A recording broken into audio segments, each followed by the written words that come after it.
Unemployment is really low right now at around 3.5%. And we keep hearing that businesses are desperate for staff. So what are the 3.5% doing if there's so many jobs? We're talking about bludgers, Dole bludgers. Keep the payments going for those in genuine need and turn them off for those who are having a laugh. Oh, I've heard that one before. Okay, park that for a minute. Did you also know that there were 60 people who earned more than $1 million and yet paid no tax in the 2020 financial year? Sure, but that's different, right? Well, yeah, but when you think about it, both have an impact on the national bottom line. Money we spend on things like hospitals and roads. Yeah, so why am I so used to hearing about Dole bludgers but not the tax bludger? These separate narratives have been shaped over decades by our politicians and the media. So now we think of people on welfare very differently from those who work very hard to minimise their tax. Hey, our Netflix account is a work expense, right? Even though in straight dollar terms, tax dodgers are costing us more than people on unemployment benefits. Right, so this isn't just about the money, it's also about our perception. These are the Courtney Facts. To explain where this comes from, we need to go back in time a little bit to the fashionable 1990s. I'm on the phone. I'm on the FM. Come on, girls. That's close up. Go on, just tap it out. Hey. There's nothing wrong with minimising tax. I don't know anybody who doesn't minimise their tax. That's Kerry Packer, media mogul, talking to a parliamentary inquiry in 1991. Of course I am minimising my tax, and if anybody in this country doesn't minimise their tax, they want their heads rimmed.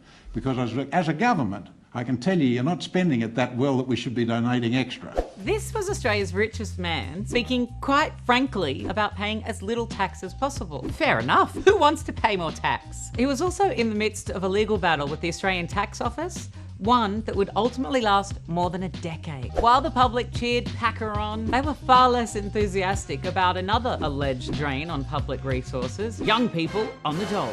How can three young people who say they're desperate for work knock back good jobs in a tropical paradise and still expect to collect the dole?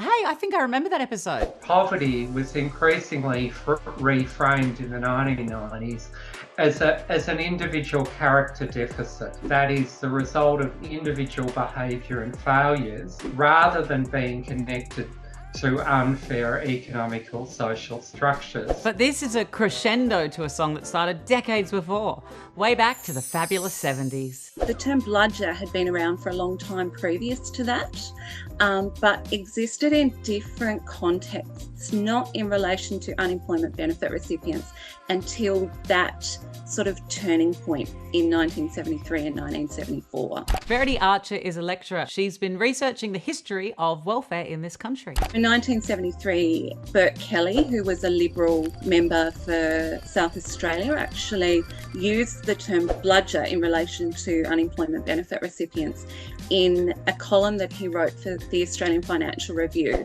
Bludgers can sit on their tails scratching themselves, being paid by mugs like me for doing nothing. Typical. Blame it on the Liberals. Yes, well, it wasn't just the Liberals. Labor played its part in building the Dole bludger story too. To try and counter this ballooning narrative, Labor's Minister for Labor, Clyde Cameron, began assuring the public his government were going to stop the welfare cheats. Out of those who are getting unemployed benefits, 3% of that 40% who are getting unemployed benefits were thought to be bludging, to use an Australianism, and we're determined to stamp it right out. This was all happening during an economic downturn, and people were kind of freaking out. In the 70s, unemployment went from 100,000 people to 500,000. Yikes! That is a lot of unemployed drag queens. Yeah, and the idea of the Dole bludger was really starting to paint the welfare recipients as a parasite on hard-working Australians. The media, together with a lot of the right-wing think tanks who were putting these messages out within political circles, was undermining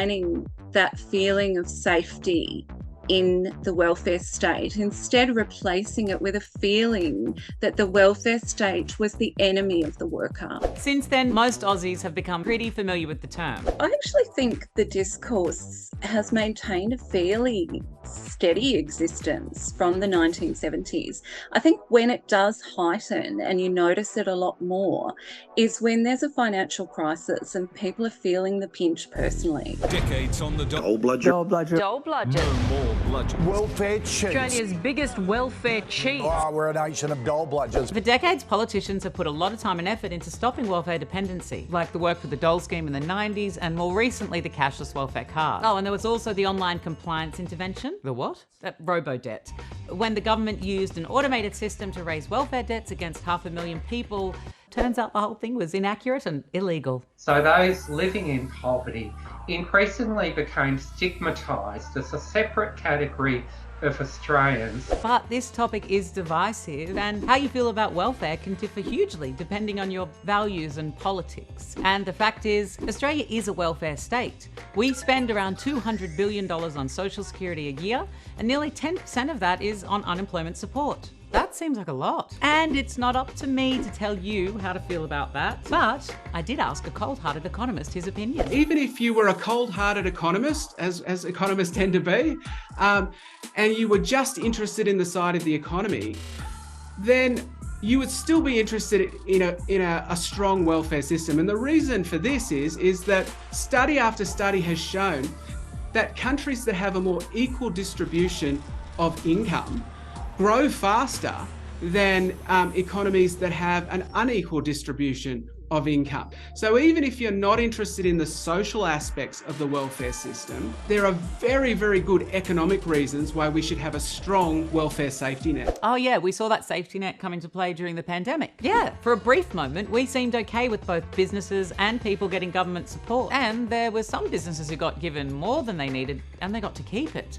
Which reminds me, what about those 60 millionaires? Oh, the ATO said these lucky Aussies who on average earned $3.5 million paid no tax. And in the same year, 32% of Australian public companies also paid no tax. Wait, did you say 32%? Now, before you panic, there can be perfectly legit reasons why this happens. If a firm doesn't make a profit, then it might have sold a heap of stuff, not made a profit, and therefore doesn't pay any tax. So there's completely legitimate reasons why a firm shouldn't have to pay tax.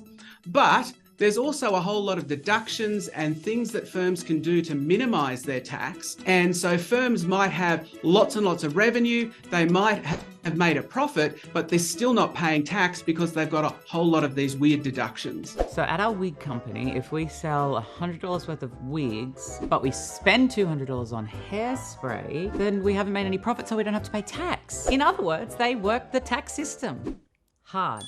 And multinationals are particularly good at this dance. Multinationals have kind of been around for a long time, but in particular they've become quite large, and with the digital age you can transfer money and digital goods around the globe very quickly and very easily. Multinational firms engage in what's called profit shifting, which is essentially companies moving their profits offshore to minimise their tax here. So how much money are we actually talking about? Billions of dollars. The previous government actually tried to crack down on this. They have actually been fairly successful over the last almost 10 years.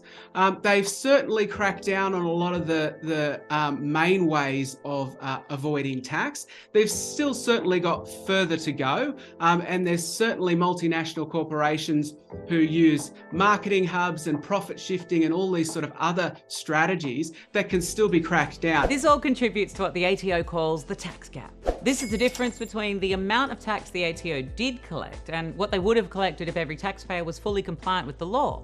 This is more than $30 billion across the board and nearly $3 billion for large companies. It's always only ever going to be an estimate. We don't know for sure how much of that tax is being avoided, and the ATO is always searching around for it. This leads to one big dance between corporations and the ATO. Oh, like between us and that guy on Saturday night when we went to the... Firms hire lots and lots of very, very clever people to pour through the, tomes and tomes of tax law in order to find loopholes to get around paying tax. Now, the ATO says if you set your company up in a particular way, and the only reason for setting it up that way is in order for you to avoid tax, then you shouldn't be able to do that. And so there's all these grey areas where firms go, well, actually, I'm setting myself up legitimately for other reasons. And the ATO goes, no, I don't think so. I think you're just doing that to try and avoid tax.